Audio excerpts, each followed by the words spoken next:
ఈ రోజు పుట్టినరోజు జరుపుకుంటున్న వాళ్ళందరూ కూడా heartful congratulations and many more happy returns of the day అండి.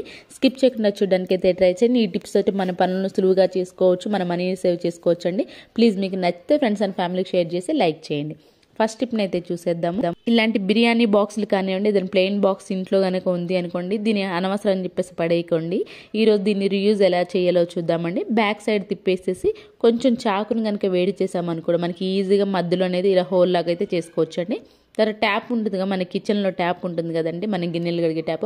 ఆ ట్యాప్కి ఇలా పెట్టేసుకున్నామే అనుకోండి, ఇలాంటి స్క్రబ్బర్స్ మన గిన్నెలు కడుగుకున్న వెంటనే స్క్రబ్బర్స్లో వాటర్ సోప్లో పెట్టేసామనుకోండి, స్క్రబ్బర్స్లో వాటర్ సోప్ అనేది ఈజీగా అరిగిపోతుంది కదా. ఇలా కనుక బాక్స్ కనుక పెట్టేసామనుకోండి, అక్కడ మనం గిన్నెలు కడుక్కున్న వెంటనే స్క్రబ్బర్స్ వేసుకోవచ్చు. అలాగే మనం టూత్ బ్రష్లు కూడా వాడుతూ ఉంటాం కదా, అదైతే అక్కడైతే వేసుకోవడానికి ఈజీగా అయితే ఉంటుంది.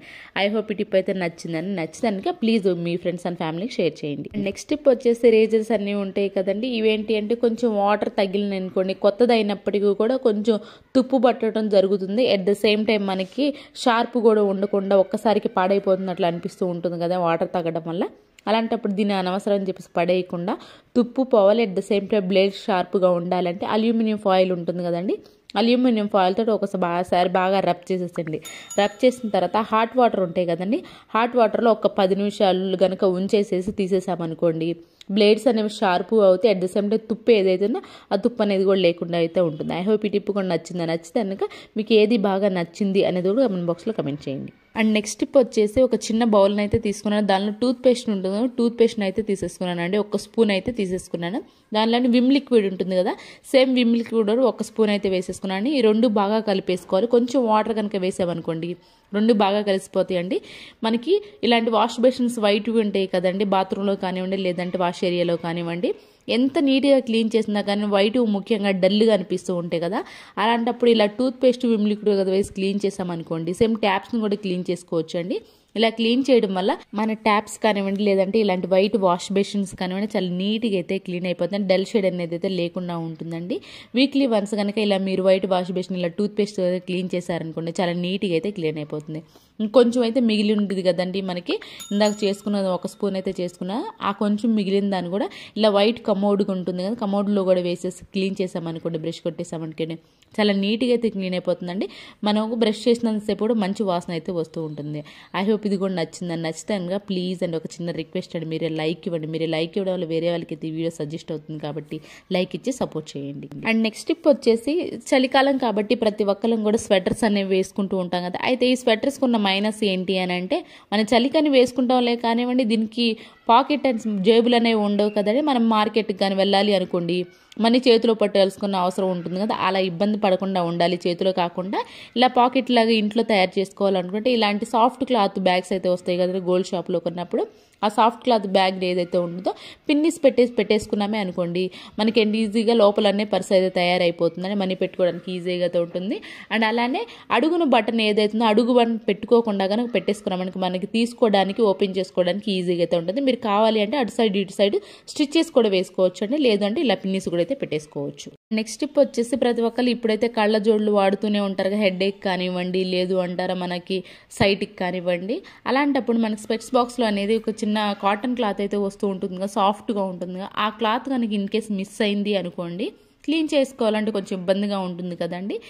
కొంచెం బ్లర్గా కనిపిస్తున్నప్పుడు ఇంట్లో పర్ఫ్యూమ్స్ అనే ప్రతి ఒక్కరికి అవైలబుల్లో ఉంటాయి కదా, ఆ పర్ఫ్యూమ్ను అటు ఇటు 2 సైడ్లు జల్లేసేసి ఆ తర్వాత టిష్యూ పేపర్ ఉంటుంది కదండి, టిష్యూ పేపర్తో కానివ్వండి లేదంటే సాఫ్ట్ క్లాత్ కాటన్ ఏదైనా ఉంది అనుకోండి, కాటన్ చీరలు కానీ అలాంటి వాటితో కనుక క్లీన్ చేసామనుకోండి చాలా నీట్గా అయితే క్లీన్ అయిపోతుంది, బ్లర్ అనేది లేకుండా అయితే ఉంటుంది. ఐ హోప్ ఈ టిప్ కూడా నచ్చిందని అనుకుంటున్నాను. ఇలాంటి టిప్స్ మన ఛానల్లో బోల్డ్ అయితే ఉన్నాయని, అనవసరమైన నిర్ణయాలు యూజ్ చేసుకోవాలి, అలాగే మన మనీని ఎలా సేవ్ చేసుకోవాలి, మన పనులు సులువుగా ఎలా చేసుకోవాలని ప్లీజ్ ప్రీవియస్ వీడియోస్లోకి వెళ్ళి చూసి మీకు నచ్చితే సబ్స్క్రైబ్ చేసుకోండి. అండ్ నెక్స్ట్ టిప్ వచ్చేసి ఒక దియాని అయితే తీసుకున్నాను, దానిలో ఒత్తి పెట్టేసుకున్నాను. తర్వాత కాఫీ పౌడర్ ఉంటుంది కదండి, కాఫీ పౌడర్ని కొంచెం అయితే వేసేసుకున్నాను. లవంగాలు ఉంటాయి కదా, లవంగాలని పైన దాన్ని ఇలా పౌడర్ లాగా చేసేసి వేసేసుకున్నానండి. దానిలోనే మనకి కర్పూరం ఉంటుంది కదండి, కర్పూరం కూడా ఇలా నలిపేసి వేసేసుకున్నాను. నూనె వేసేసుకుని నిమ్మ నూనె ఉంటుంది కదా, నిమ్మ నూనె అయితే ఇంకా బాగా అయితే వర్క్ అవుతుందండి ఈ టిప్కి. అండ్ అలానే దీనిపైన కూడా కొంచెం అయితే నేను కాఫీ పౌడర్ని అయితే వేసేసుకున్నాను. దేనికి ఉపయోగిస్తాం అనుకుంటున్నారా, చల్లగా ఉంటుంది కదా, మనం అన్ని డోర్స్ వేసుకుంటాం వల్ల మనకి కొంచెం రూమ్ అనేది బ్యాడ్ స్మెల్ ఎక్కువ వస్తున్నా లేదు అంటారు. దోమలు కూడా ఎక్కువ ఉంటాయి కదండి ఈ కాలంలో. చంటి పిల్లలు ఎవరున్నారు వాళ్ళు పద్దాకలు వాష్రూమ్కి వెళ్తూ ఉంటారు, వాటర్ కింద పడేస్తూ ఉంటారు కదా. అలాంటప్పుడు మన రూమ్ అనేవి కొంచెం బ్యాడ్ స్మెల్ ఎక్కువ వస్తుంది. ఏ రూమ్ అయితే మీకు బ్యాడ్ స్మెల్ వస్తుందో ఆ రూమ్ లో కనుక మీరు డోర్స్ విండోస్ అన్ని క్లోజ్ చేసి ఈ దీపం కనుక పెట్టేసారనుకోండి, బ్యాడ్ స్మెల్ అనేది లేకుండా ఉంటుంది. మనకి వెలుగుతుంది అంతసేపు కర్పూరం smell plus coffee powder ghat smell అయితే వస్తూ ఉంటుందండి. అదే సేమ్ టైం ఆ ప్లేస్ లోనే దోమలు కూడా అయితే లేకుండా అయితే ఉంటుంది. అండ్ నెక్స్ట్ టిప్ వచ్చేసి బ్రూ పౌడర్ ఉంటుంది. బ్రూ పౌడర్ ఒక పావు స్పూన్ అయితే తీసుకున్నాను. దానిలోనే వాటర్ కొంచెం కలిపేసి రెండింటిని బాగా మిక్స్ చేసుకోవాలండి. దీన్ని దేనికి ఉపయోగిస్తాం, మన గ్యాస్ స్టవ్ కొన్నిసారి నాన్ వెజ్ వండినా కానివ్వండి, లేదంటే ఆ పిండి వంటలు వండినా కానివ్వండి, కొంచెం జిడ్డుగా ఉంటుంది, ఆయిల్గా ఉంటుంది, కొంచెం బ్యాడ్ స్మెల్ అయితే వస్తూ ఉంటుంది కదా. మనం వాటర్తో క్లీన్ చేయకుండా ఆయిల్ మరకులో బ్యాడ్ స్మెల్ అనేది లేకుండా ఇలా కాఫీ పౌడర్ కలిపిన వాటర్ కనుక వేసేసి ఆ తర్వాత గ్యాస్ స్టవ్ మొత్తానికి ఇలా పాత క్లాత్తో కనుక అప్లై చేసి ఆ తర్వాత టిష్యూతో క్లీన్ చేసామనుకోండి, చాలా నీట్గా అయితే క్లీన్ అయిపోతుంది. బ్యాడ్ స్మెల్ ఏది లేకుండా మనం ప్రతిసారి వాటర్తో క్లీన్ చేసామంటే కూడా మన స్టవ్ అనేది పాడైపోతుంది, దానికి ఛాన్స్ అయితే ఉంటాయి కదండి. అలా కాకుండా ఇలాంటి సింపుల్ ట్రిక్ని కనుక ట్రై చేసి మన గ్యాస్ స్టవ్ని క్లీన్ చేసుకున్నాం అనుకోండి, బ్యాడ్ స్మెల్ అనేది లేకుండా ఉంటుంది. At the same time gas stove త్వరగా పాడకుండా అయితే ఉంటుందండి. చూసారా, నేను కాఫీ పౌడర్ వాటర్తో వేసి క్లీన్ చేసినా ఎంత నీట్గా అయితే క్లీన్ అయిపోతుంది. ఆయిల్ మరక లేకుండా అంటే బ్యాడ్ స్మెల్ అనేది లేకుండా ఉంటే ఈ ఘాటు స్మెల్ మనం నైట్ కనుక చేసి పడుకున్నాం అనుకోండి, బొద్దింకలు అనేవి వచ్చేవి కూడా ఈ ఘాటు స్మెల్కి, కాఫీ పౌడర్ ఘాటు స్మెల్కి బొద్దింకలు అనేవి కూడా లేకుండా అయితే ఉంటాయి. నెక్స్ట్ టిప్ వచ్చేసి క్యాపుచినో కాఫీ లవర్స్ ఎవరైనా ఉన్నారా అయితే ది బెస్ట్ టిప్ అండి, ఇది ఖచ్చితంగా చెప్తాను. మనం బయట మాత్రమే క్యాపుచినో తాగుతూ ఉంటారు, ఇంట్లోనే ఒక చిన్న బాటిల్తో మనం క్యాపుచినో కాఫీ తయారు చేసుకోవచ్చు అండి. ఎలాంటి మిషన్స్ అయితే అవసరం, దానికి ఒక బాటిల్ ఉంటే సరిపోతుంది. చిన్న బాటిల్ తీసుకొని ఫస్ట్ నీట్గా క్లీన్ చేసుకుని ఆ తర్వాత కాఫీ పౌడర్ అలాగే పంచదార మీ క్వాంటిటీ తగ్గట్టుగా వేసుకోవాలండి. ఎన్ని కప్స్ మీరు కావాలనుకున్నారు అన్ని క్వాంటిటీ తగ్గట్టు వేసుకొని కొంచెం గోరువెచ్చని నీళ్ళు కనుక వేసేసుకొని బాటిల్ని బాగా షేక్ చేసేసండి. మనకేంటంటే ముందు క్యాపుచినో కాఫీకి ముందు ఫోమ్ అనేది ఎక్కువ వస్తూ ఉండాలి కాబట్టి బాగా షేక్ చేశారనుకో మనకి బాటిల్కి ఫోమ్ అనేది వచ్చేస్తుందండి. చూసారా, ఫోమ్ అనేది ఫామ్ అయిపోయింది కదా. తర్వాత మీకు కాఫీ కప్ తీసుకొని కాఫీ కప్లో నేను ఫోమ్ అని వేస్తున్నాను కదండి. ఆ తర్వాత మీరు వేడి పాలు ఏదైతే తీసుకొని వేడి పాలు తీసేసుకొని దీనిపైన వేసేస్తాను. కొంతమంది ఏంటి అంటారా, పైన మనకి చాక్లెట్ సిరప్ ఉంది అనుకోండి, చాక్లెట్ సిరప్ కూడా వేసేసుకోవచ్చు అండి. నేను ఇక్కడ పైన కొంచెం కాఫీ ఫ్లేవర్ని యాడ్ చేశానండి. అండ్ అలాగే టూత్ పిక్ ఉంటుంది కదా, టూత్ పిక్ ఒకసారి ఇలా అన్నామే అనుకోండి మంచి షేప్ కూడా అయితే రెడీ అయిపోతుంది. అండ్ సేమ్ టైం నేనేం చేశానంటే పైన కొంచెం పాలపైన మేగడ వేసుకున్నానండి.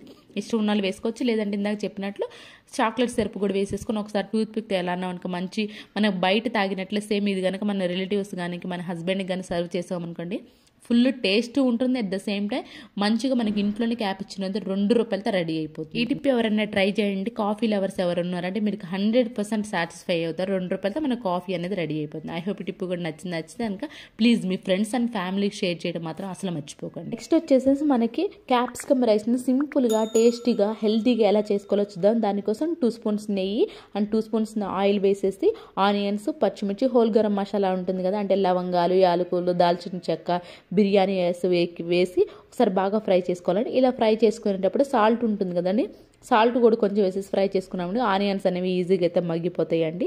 పిల్లలు అనేవి క్యాప్సికమ్ అసలు తినారు కదండి, అలాంటప్పుడు ఈ సింపుల్గా ఈ రెసిపీ కనుక ట్రై చేశారనుకోండి పిల్లలు ఇది అడిగి మరీ చేయించుకుంటారండి. మనకి బిర్యానీ కంటే కూడా ఇదే సూపర్గా ఉందమ్మా అని ఖచ్చితంగా మీతో అయితే చెబుతారు. ఉండాలని కొంచెం అల్లం వెల్లుల్లి పేస్ట్ కూడా వేసేసుకున్నాను. దానిలోనే ముందుగానే కట్ చేసుకున్నటువంటి క్యాప్సికమ్ కూడా వేసేసి క్యాప్సికమ్ బాగా మగ్గిపోవాలండి. అందుకు మగ్గిపోవడానికి ఇందాక కొంచెం సాల్ట్ వేసాను కదా, ఇప్పుడు కూడా చాలా కొంచెం అయితే సాల్ట్ వేసాను. చూసారా, ఆయిల్ అనేది సెపరేట్ అయింది. ఈ టైంలో మనకి ఒక పావు స్పూన్ గరం మసాలా, ఒక పావు స్పూన్ ధనియాల పౌడర్, కొంచెం కారం కనుక వేసేసి ఫ్రై చేసుకోవాలి. నేను మసాలాలు కూడా చాలా కొంచెం వేసేసానండి. మసాలా బాగా ఫ్రై అయిన తర్వాత దానిలోనే ఉడికించి పక్కన పెట్టేసుకున్నట్టు వైట్ రైస్ ఉంటుంది కదా, రైస్ని కూడా వేసేసి నేను ఇక్కడ బిర్యానీ రైస్ వాడానండి. మీరు కావాలి అనుకుంటే నార్మల్ రైస్ కూడా వాడుకోవచ్చు అండి. ఈ టైంలో మీరు ఒక సాల్ట్ చెక్ చేయండి కలిపేసుకునేటప్పుడు. తర్వాత వెంటనే స్టవ్ ఆఫ్ చేసేసి నేను జీడిపప్పును ఏం చేశాను సపరేట్గా వేయించి పైన వేసేసానండి. ఇలా వేయడం వల్ల ఏంటంటే క్రిస్పీగా ఉంటాయి. అలాగే కొంచెం కొత్తిమీర కూడా వేసేసి పిల్లలకి ఇవన్నీ సూపర్గా ఏం చేస్తారు, చాలా ఈజీగా కూడా అయిపోతుంది అండ్ అలా అట్ ద సేమ్ టైం చాలా టేస్ట్ కూడా అయితే ఉంటుంది. ఐ హోప్ ఈ టిప్ అయితే ట్రై చేయండి, మీకు ఖచ్చితంగా వర్క్ అవుతుంది. ఇవేనండి ఈరోజు టిప్స్ యూస్ఫుల్గా అనిపిస్తే మాత్రం ఈ టిప్స్ ఒకసారి ట్రై చేయండి. మీ ఫ్రెండ్స్ అండ్ ఫ్యామిలీకి షేర్ చేయండి. లైక్ అయితే కూడా అసలు మర్చిపోకండి. రేపటి వీడియోలో మంచి టిప్స్ మళ్ళీ మీ ముందుకు వస్తాను. అంతవరకు మీ అందరూ అయితే హ్యాపీగా ఉన్న హార్ట్ఫుల్గా అయితే కోరుకున్నాను. Thank you so much for ever watching.